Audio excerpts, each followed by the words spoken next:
Titikano na nchokanirio chemiaru ni kujiri nyumbeni ya Senate kumaniane tuare ministry ya Kigina Kenya kuweka rungikanusu ya mbesa cha county ya Meru kwambiriria mweri twitite na gavana wa Meru Mutuma ntwethingia na ministry bakinyite kendo chwiro ntubu ntaira bobo yete kumania na mukandarasi wa mukawa ya Leopard kwethirwa atari wa mbesira chindire koti Meru ere kurungika kandarasi jawe mwakene yo 2019.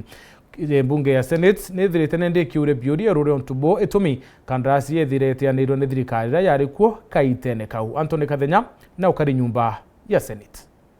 Obisi ya mubangano wa Kigina kia thirikari Margaret Nyakango na ila waziri wa Kigina John Mbadi leo ni imenilitwa nini maseneta baka miti ya Kigina ya bunge ya Senate nontubo wa kuingira Kigina kia moga wa thirikari ja kaunti ya Meru ni kilaba wete kaunti ino ina mbesa nyingi itili itekile kambuni meonjolithia na ile yandikanilo utungo gina kaunti ya Meru. Kulingana na obisi ya Kigina kia thirikari ya waziri John Mbadi, kaunti ya Meru ilileta milioni kibao wake giutati na mbesa ilia gavana kaunti ya Meru Mutuma ntwaithinkia leithietie ati thirikari ya ile milioni magana maili kiri milioni magana matano ma milongo ine mwe ile jia batelie kulewa. You are disappointing parliament.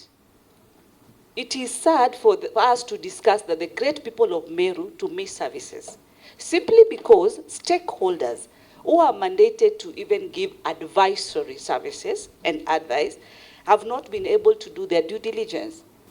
It would be wrong for the Senate to punish the people of Meru, deny them money,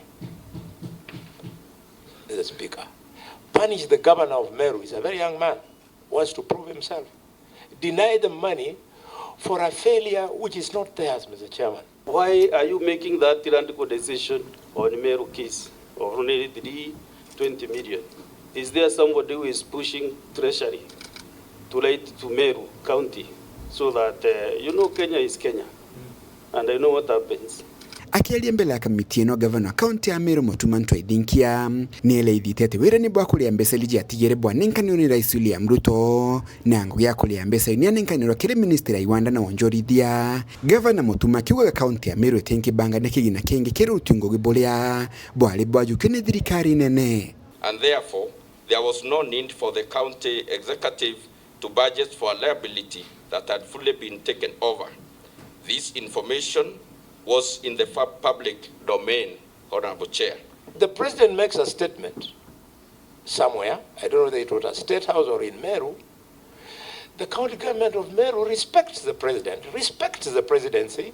They have no reason to doubt it. Itagalila mubangano ya Kigina kia thirikari kwelithia mbele ya kamiti ino ati kaunti ya Meru itono nitiwe ndinobe kubwa kulia mbesa ino giutati na umabula bukinyitwe mbele ya kamiti ino bukiona ni ati kaunti ya Meru nilete milioni magana maili bukithulagia nene maseneta baba. The moment the orders were vacated, they paid 20, 80, 50, 50.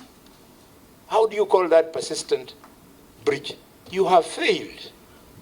With due respect. Kulingana na maseneta baba ile ya mwana seneta kaunti ya Meru Kadhuri Muronge itagalelele ya ministeri ya Kigina litabatelie na mbesa inalo ibatele kweli kwa kile kaunti ya Meru kenda gutigiro tunga tabuti kwangara tanwa amwana ukamiti eno ne yugete kanenkanela mwelekela. So in this case there was failure on the part of this control of budget to accord the county government of Meru a hearing. Let me tell you for free. You have failed Kenyans, you have failed, especially you have frustrated the Senate in many occasions. I want to beg with your committee as you retreat to make your report. I can see the mood is to support Meru come out of this problem. Kuma mji munene wa Nairobi, Mbita Antoni, rangi wa Kathenya.